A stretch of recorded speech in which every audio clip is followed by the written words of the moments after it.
After the 2019 reboot of Grid, Codemasters along with EA released a new installment under the name of Legends back in Feb 2022. So I thought of giving it a try and see how it stacks up at the end of 2022 and if it's still worth playing or not.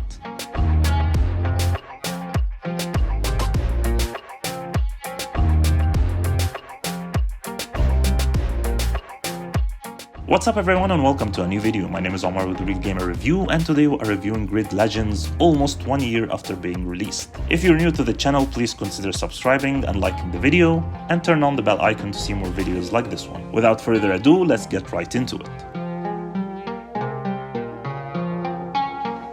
Grid Legend is a racing video game developed by Codemasters and published by Electronic Arts. It is considered the fifth installment in the Grid franchise. Grid Legend's story mode, Driven to Glory, while its obvious similarities to Codemasters' story mode of F1 2021, it is still a little bit different from it. In Grid Legends, the story is presented as a sports documentary rather than a standard drama. The live-action presentation has been pieced together using a mixed reality process that places real actors on entirely digital backdrops. A similar technique that has been used recently in a few series, but not that common in games. Despite that, the whole package is well edited and you can barely notice the digital backdrops. Coming to the story itself, I can't say that it is the best story out there. It actually depends if you like those kind of documentaries, like Netflix documentary series Formula 1 Drive to Survive, as it has been said that the story mode in this game is inspired by it. So basically it is a fun documentary telling throughout its event a racing team story from the start of the season till its end and all the challenges happening through it with a bit more narrative focused, with a number of professional actors portraying different characters in the game. I would consider this as the game's biggest new feature, unlike the previous installments, as they didn't have any kind of stories added. It is definitely not like a Need for Speed story, but still has some of its vibes. Coming to the gameplay, first thing I always notice when it comes to racing games is the handling. And while it is a bit different compared to 2019's Grid reboot, still it is not my favorite among most of the racing games that I've previously played. Yes, it feels a bit more realistic and less slippery compared to its predecessor, but still, it feels a bit slippery and flimsy in the corners. Of course, it depends on personal preference, as some gamers might like this kind of handling, but it is just not my cup of tea, as it is still kind of similar to 2019's Grid.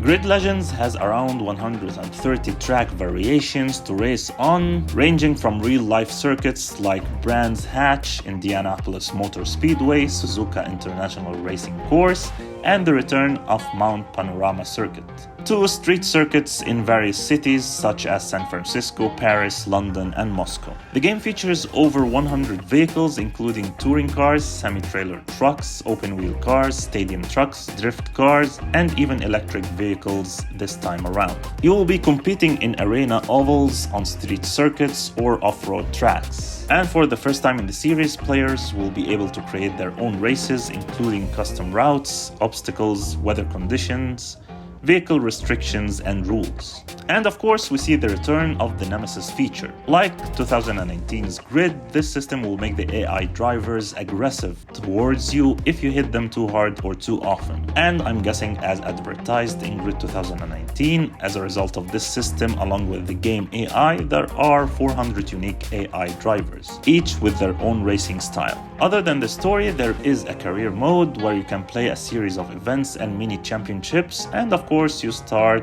in the rookie tier first and you unlock more advanced tiers as you progress through the career. Under the team screen, you can set up, manage and customize your own race team, which in it you can customize the team's profile, choose different sponsors, upgrade your teammates' abilities, and upgrade your overall car mechanics. One of the new features that I've noticed is when you play in electric vehicles discipline during the race, there are boost zones, which if you go through, you will be able to deploy a quick boost where it can help you overtake other drivers. So overall, I would say that for the story and gameplay, it is above average, but definitely nothing out of this world.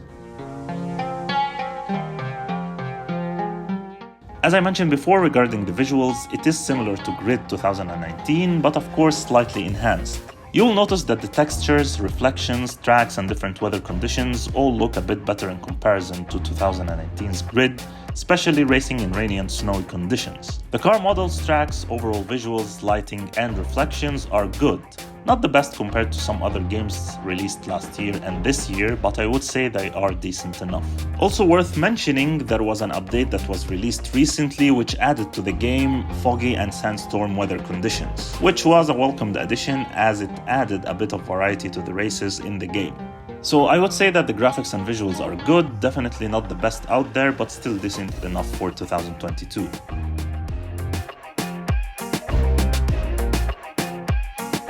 Coming to the music and audio part, honestly I wasn't impressed. It feels basic as well, don't get me wrong, it gets the job done, but nothing impressive in this section. Like for the audio part, the car tires, shifting paddles, shifting gears, and engine sounds are pretty basic. As for the music playing during the races and in the menu, I would say it is decent, but it can get a bit repetitive after a while. As always, I'll leave you with a few clips so you can judge the audio yourselves.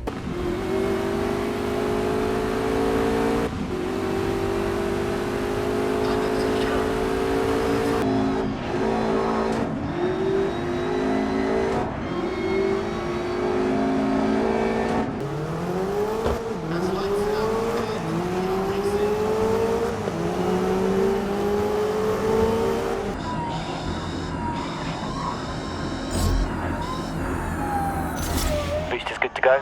Have you on my side, 22. We make a good team.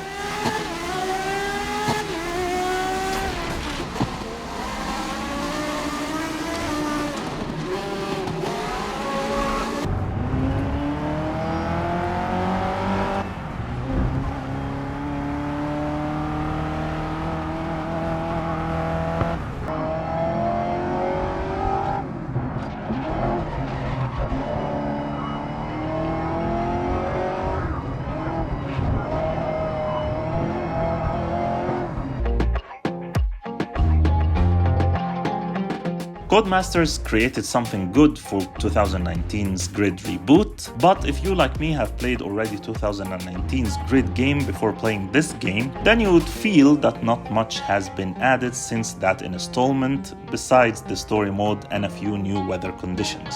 It is still a good racing game that you will enjoy playing, especially if you didn't play the 2019 installment, so I wouldn't recommend buying this game at full price and try to get it at a discount or play it with one of the EA subscriptions on different platforms. Thanks for watching. If you enjoyed this video, hit the like button and don't forget to subscribe and click the bell icon to watch more videos like this one.